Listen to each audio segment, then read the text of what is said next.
and mission. And so I like to say it this way. Your why is the thing that ignites your fire. It is the thing that lights your fire. I don't know what that is for you. It may be in the world of engineering. It may be in science or technology. It may be in education. It may be in business or finance or economics. It may be in the role of a missionary or philanthropist or ministry. It could be in leadership, whatever, a writing, a poetry, the arts, whatever that thing is for you. I want you to find that thing, and I want you to devote yourself tirelessly to the accomplishment of that thing. I don't know what your assignment is. I know that my assignment in the world is to unlock human potential and to empower individuals to be who they were created and destined to be. And so whether that is speaking to a group of executives or consulting with world leaders in government, or whether it's hosting a podcast that reaches around the globe, my assignment is in helping humanity to unlock their greatest potential so that they can ultimately become the greatest expression of who they were created to be. And so I want you to find what that thing is. What is it that ignites you? What is it that sets your soul on fire? What is it that you do that nobody else can do that can serve the world and serve your generation in a profound way? Whatever that thing is, I want you to get busy doing it, and I want you to devote your life to the accomplishment of that thing. You know, many people over the years have asked me for the key to success and, you know, what causes a person to be successful? How have you achieved and done the things that you've done?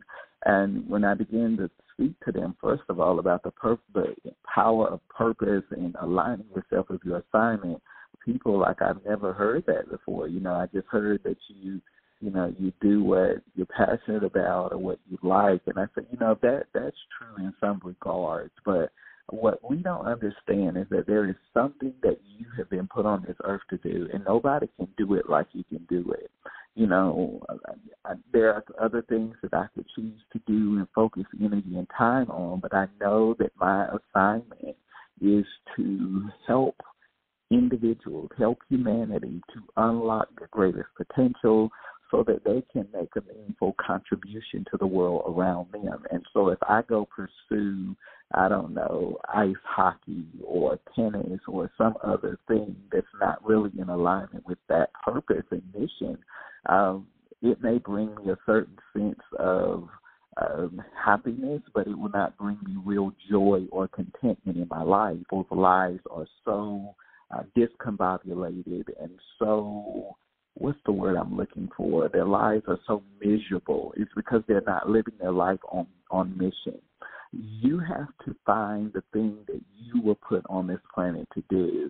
You know, the scriptures tell us that before you were ever formed in your mother's womb, God knew you, and he had a purpose and a destiny for your life. You're not just here by coincidence or happenstance. You're not just a fixture in this world. I always say you're a force in this universe.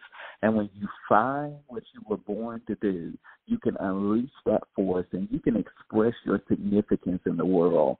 There's a void that can only be filled in the world through your voice and through your expression.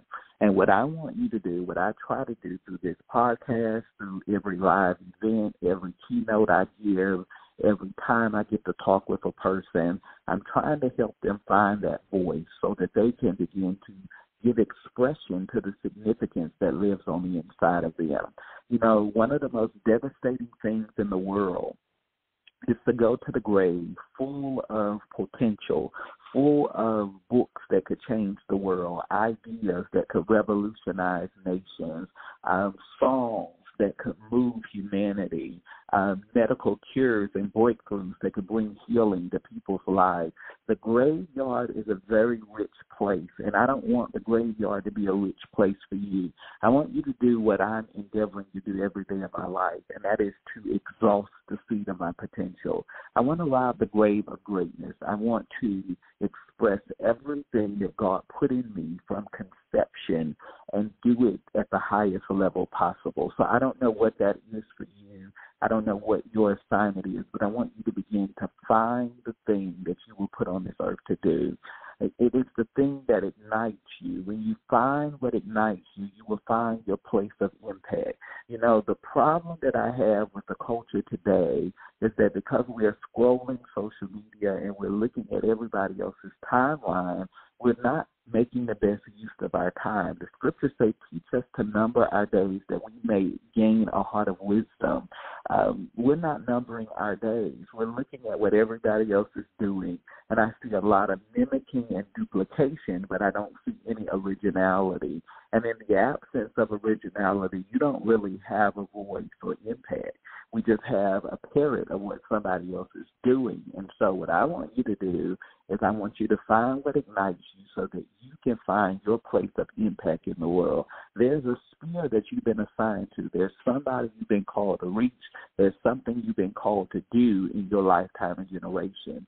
And you won't be fulfilled. You won't experience the level of contentment. You won't experience the level of joy and peace that you truly want to experience until you're doing the thing that I know you were created to do. Your why is not just about what you were born for, and I said this in the last episode. Your why has everything to do with what you are built for, and I think that is so important. There is something that you have been built, you have been divinely engineered and predestined to do with your life. And so your destiny is God's divine design.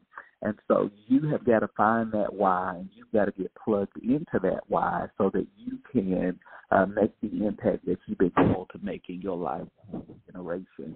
Let's go into this a little deeper. What you are built for speaks to your capacity. Now, I could talk about we all come here with unique gifts, talents, abilities,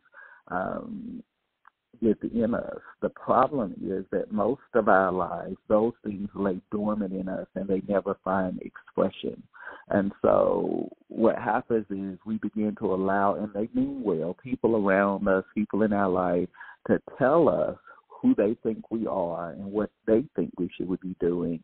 But we never take the time to consult the manufacturer, the one that created you, the one that downloaded brilliance and genius in you, that wants to help you unlock it and uncover it. And so what you're built for speaks to your capacity, okay? What you are born for speaks to your calling. Now, your capacity deals with what you contain. Your calling deals with what you were created for.